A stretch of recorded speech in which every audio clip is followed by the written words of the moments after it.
Jonquel Jones makes her return. Locked on women's basketball starts now.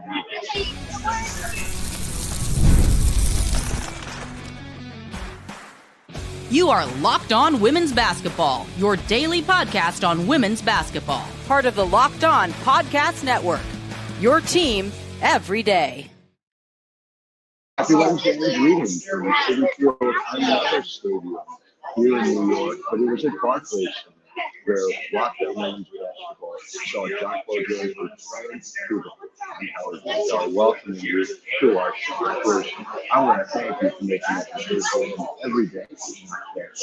You guys, it is everyone across the women's basketball over 360,000 of you showed up in June. And so it was not just me, it was the entire group over at the Women's Basketball, Howard Megdal. So we have over 100 reported pieces every single month dedicated to women's basketball. Subscribe to them all in your inbox, right? And one shot, $9 a month, $72 a year. The next week, we got Carter and I told you it was returned last night, and we talked to Sandy before the game. Well, she's probably not going to show any rush because of all the adrenaline coming back. 18 points from 22 minutes played, 9 rebounds, helped the Liberty to a 98-84 victory. Let's take you inside post-game and what JJ and Sandy and Leo Kubich had to say about the proceeding. This is probably his last. This is probably his last. Yeah,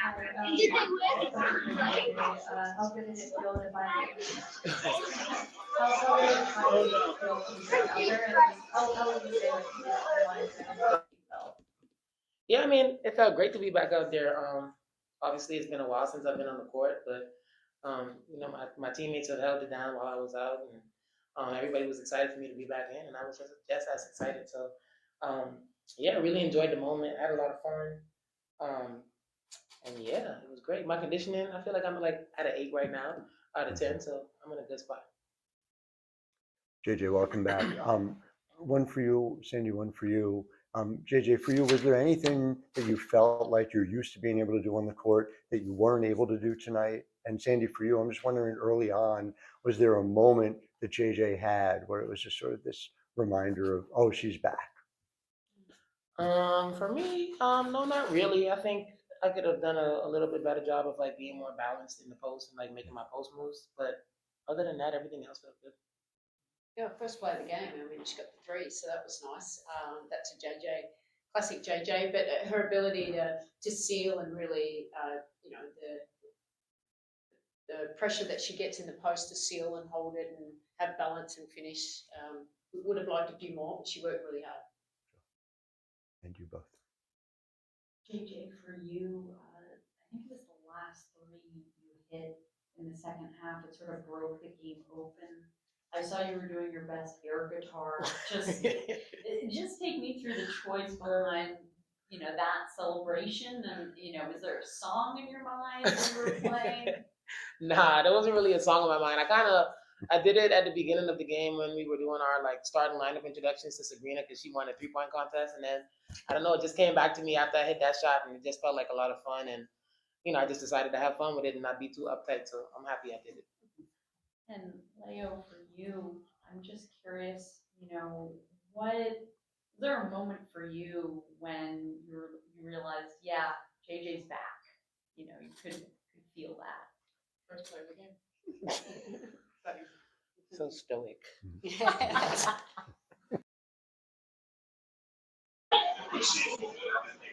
And again, there are a bunch of takeaways from these playing together.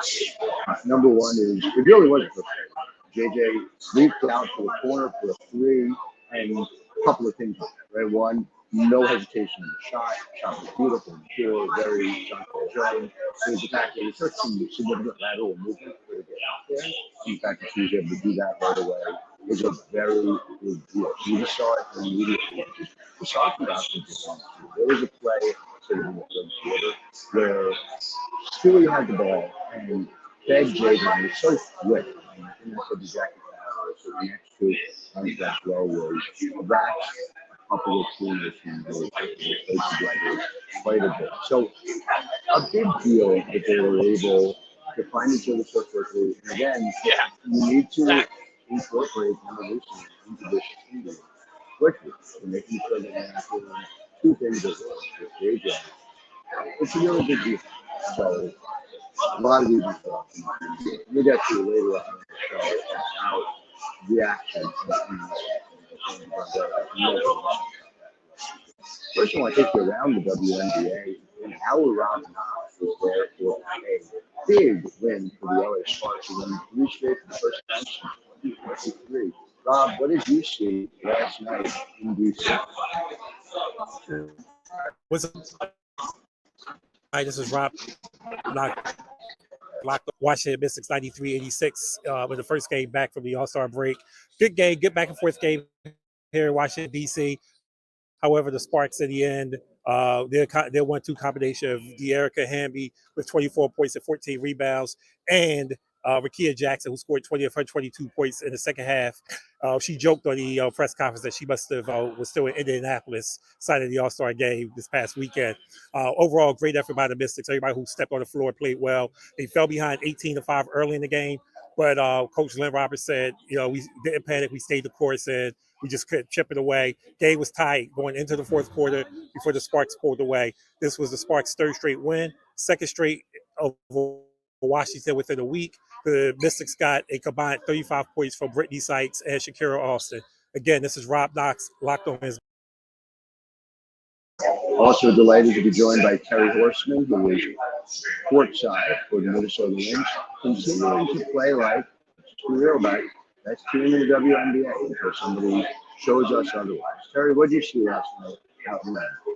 Good evening, Locked On Women's Basketball. This is your Minnesota Lynx beat reporter, Terry Horseman, checking in back here at Target Center in Minneapolis. Great to be back here in the house after an exciting All-Star weekend.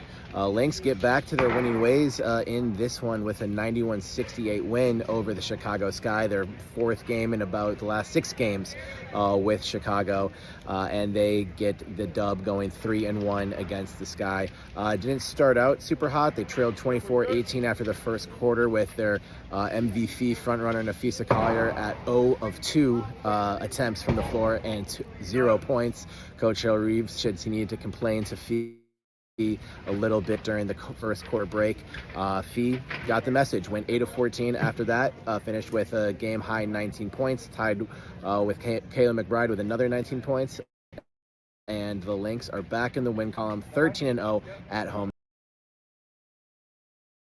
13-0 at home this season, just an incredible mark from the Minnesota Lynx. So again, a lot to like if you're the Minnesota Lynx right now. Of course, had they ended up with Emma Meesseman, would have been even more significant. So we're going to get to break, and then segment 2, we're going to talk about Indiana Fever, who had rough defensive night. But I talked to Stephanie White about not just Caitlin Clark's return, but also what to expect from Indiana defensively over the latter half of the season. Much more time. I'm Howard Megdal. You're listening to Locked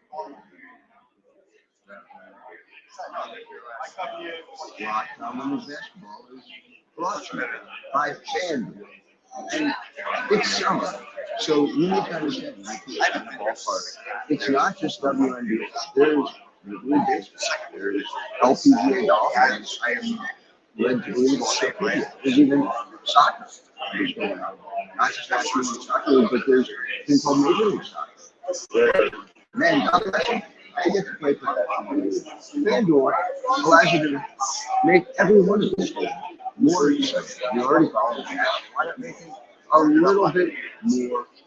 Now, if you're new customers can get $5 and $150 in bonus checks if you first just open FanDuel or visit FanDuel.com.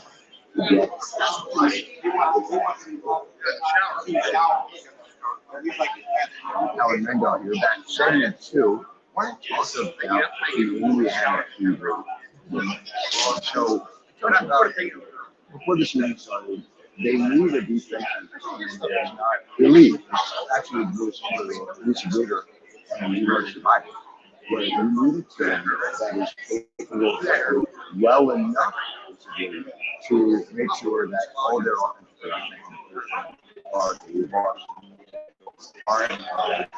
And so I asked Stephanie for the game, what does it need to look like? What do you need success to be? And it was really interesting. From watching similar answers that I got from Mike Tebow back in 2019, with that 2019 list, maybe the best offensive team in WNBA history. So take a listen to what Stephanie White has to say. I think it's really instructive. All right, Chloe, if you're starting, if you have a question, just raise your hand. We'll get to you. Just obviously, you mentioned Taylor's meeting with doctors over the past couple of days. Is there any update on those meetings? I don't have an update. No, she saw another one this morning. I have not spoken with the trainers yet in between time from shoot around in the game, so no update from what we said yesterday. She met with another today in New York, or did she travel with the team? She did travel with the team, yeah. Okay. Okay. Just recapping All-Star Weekend. Yeah. What was your perception of it? How much, did you enjoy yourself? And just overall thoughts. I think I'm incredibly proud of our organization, of our city. Just the attention to detail, the way that they showcased the W. It was just a really great environment. It was the epicenter of women's basketball for the weekend.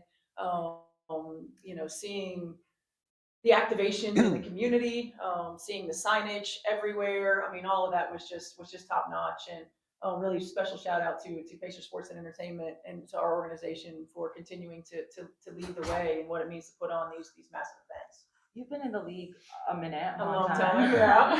And the All-Star game has progressed year over year. Can you speak to its progression and how it's become a tentpole event, not just in the W, but in the sports world at large? Yeah, I think it's a fun time to get together, right? To see people that are competitors, adversaries sometimes in some ways, and just a different environment to remind us that we're all in this together. To bring the best players in the league together, to showcase talent, to enjoy community and camaraderie, to celebrate the first half of the season while you get ready to compete in the second half of the season. I think everybody'd like to see a more competitive game, but at the same time, it's a fun time to get everyone together and to enjoy one another, because it really is such a small community in our league, and to be able to celebrate one another it's fun.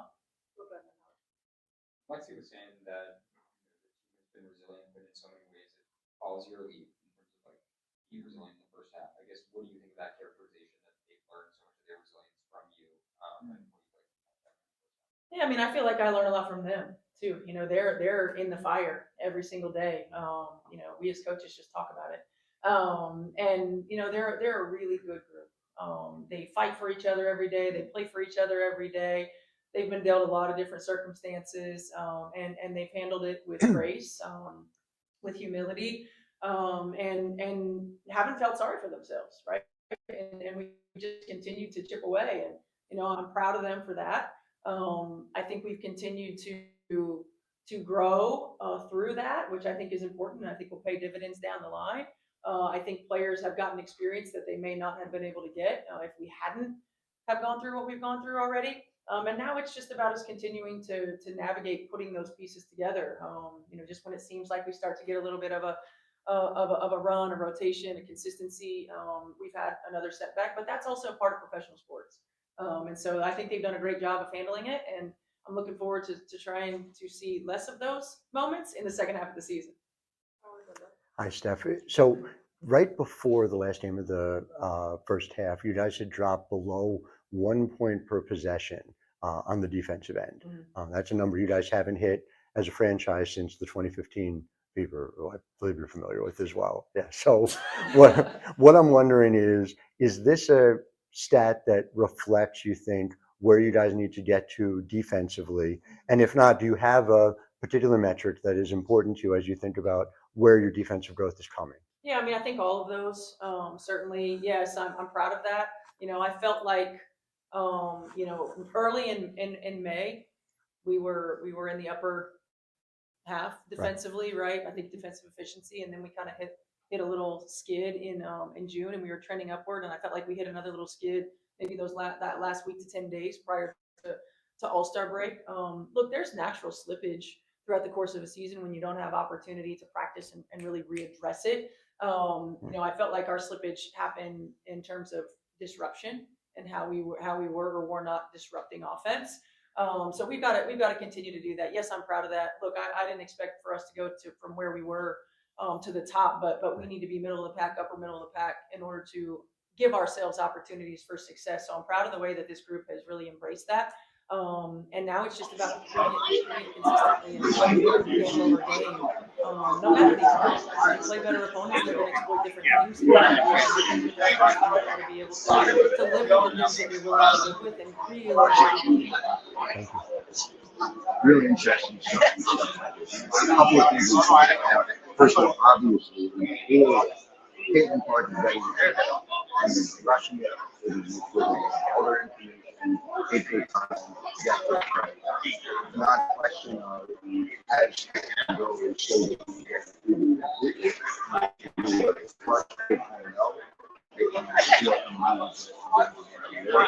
we're coupling through these stuff elaborate. But bottom line,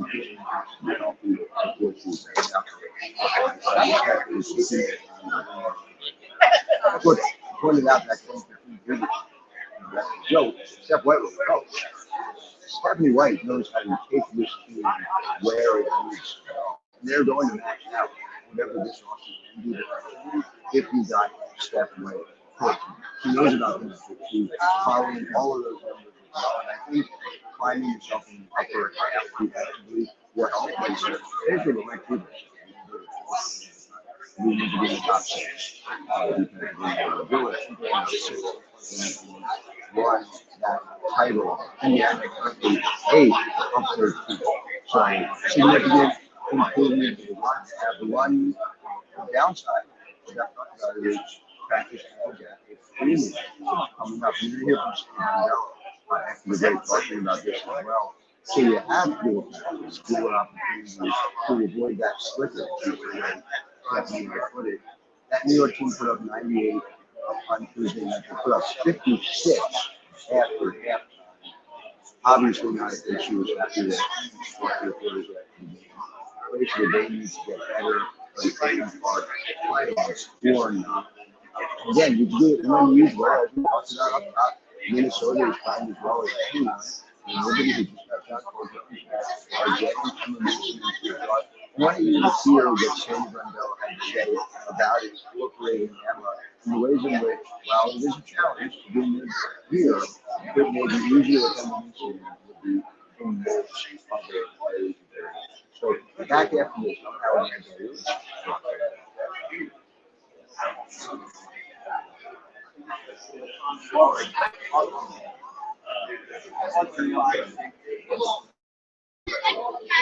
Howard Megdal, the final segment. Emma Meesseman is a member of the Union. It's a really big group. Right about the fact is, there are 3, in my mind, interesting. 3 biggest acquisitions in WNBA. In 2005, Katie Smith wanted to be played Huge. Sylvia Powell coming over from Chicago to the Minnesota. Enormous deal. Not an even. This one even better from New York perspective. They didn't have to give up anything salary cap money. They were basically saving for an opportunity like Emma Meesseman. Obviously have a short for executive of the year. How's it all fit? How do you make a whole bunch of 6'4" players into bringing the next to work in a lineup? There's Natasha Cloud. It's here from Sandy Brondello from the Founders. It's going to be one of the biggest, the biggest subplot here in the WNBA over the final 2 months of the season. Yeah, look, I think we're in a good spot. We were without one of our key players for such a long time, and I think we handled it as well as we could. There's some games, I think 2 games that probably should have, could have, but great learning experiences for us. It's just about getting health, and to add someone like Emma, that's pretty exciting. She's a great player. I think she'll fit into the system very easily with the way that we play as a team at both ends of the floor. But you still have to put it all together. Talent doesn't win championships. He's playing in the right way, he wins it. And I'm excited to have everyone and build these next 23 games into the playoff. And Sandy, to build on that, I guess if you could take us through what your reaction was to when you found out that Emma committed to want to come and play here. Where were you, and what were you doing when you got the news? Oh, what was I doing? I was at the All-Star game the weekend. I can't remember what I was doing, but I mean, it's exciting. I think a few teams are in the mix to get her, and to finally get the word that she has, committed to come here. I think that's pretty special, and she's a great player. She was going to help any team that she would go to, and I think there's a comfort level here. There's a lot of players she's played with. All often I've coached her, so I think it'll be nice and easy. It'll be great to see her again. And also, just going back to JJ, what are your expectations for her tonight? Obviously, it's been a long time, but what are some of the things you sort of tell her going into tonight? Just be JJ. Just be a force down low. Just be who she is. She knows what she brings to our team. It's about her just getting rhythm again. Being integrated back into the team. We've missed her. We're excited to have her back. And I know the fans are excited to have her back as well. So it's just JJ feeling comfortable playing basketball again after being out for quite some time. Hi, Cindy. A couple of things just on Emma's fit on the court, right? The first part being, how much did the amount you saw point Stewie, for lack of a better phrase, play a part in making something like this work? We didn't have that many bigs potentially on the court at once. And just related to that, Emma's passing ability, Emma being north of 20% assist percentage a couple of times. Just what role does that play as you start to strategize the way you make this all work? Yeah, look, I think, Emma's one of the smartest players I've ever coached, and the way she plays and moves without the ball, her IQ's off the chart. So she would have been watching every team. She would have been trying to work out where she thought she could fit. We do play Stewie as the point guard, and that's something that we leaned in last year, and sometimes that's where we've been leaning into this year as well. So, there's a spot for everyone, how it could all work together. So it will be exciting. No, it's not going to, we have to need some time to get it all together, put it together, but excited about the challenge ahead and, to adding a great player. Thank you. Really good from Sandy Brondello on the fit of Emma Meesseman. Again, if you don't know, Emma Meesseman, so the fact you can win on this but you just think about it. How does a lineup work? You've got Jonquel Jones, Emma Meesseman, AOP, Sabrina, Stewart. I'm saying the solutions work. And we've seen all our players redefine it. And obviously, the sport is all in for it, right? How do I get better? How do I do things differently? Is you've got points doing, you keep getting off the ball. Let her just three. Yes, I'm going to do more. I need to open this one. Go back. Things that again, I hate my life, but bottom line is all that together. And how do you defend a point guard who's 6'4"? How do you defend a three who's 6'4"? Well, it's just for every win that you get into guard. It's exactly and I prefer to get into the the changes they can get from the pocket class. They go up and down the lineup. I just put he's going to average 11 points.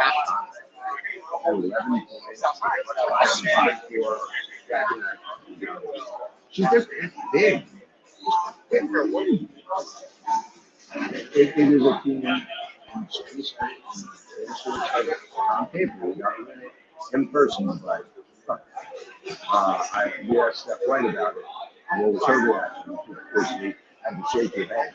So that's what they had to do. Asking this year. This league is by no means major league for how they do. Well, that's it for today. I'm going to go check out the new. I'm going to go 6 days a week. And she is $9 a month, $72 a year. Every one of these podcasts, every one of these stories, priorities, comes right to your inbox. Or read over at big picture of what we're doing with your family. Until tomorrow, I'm Howard Megdal. All of you.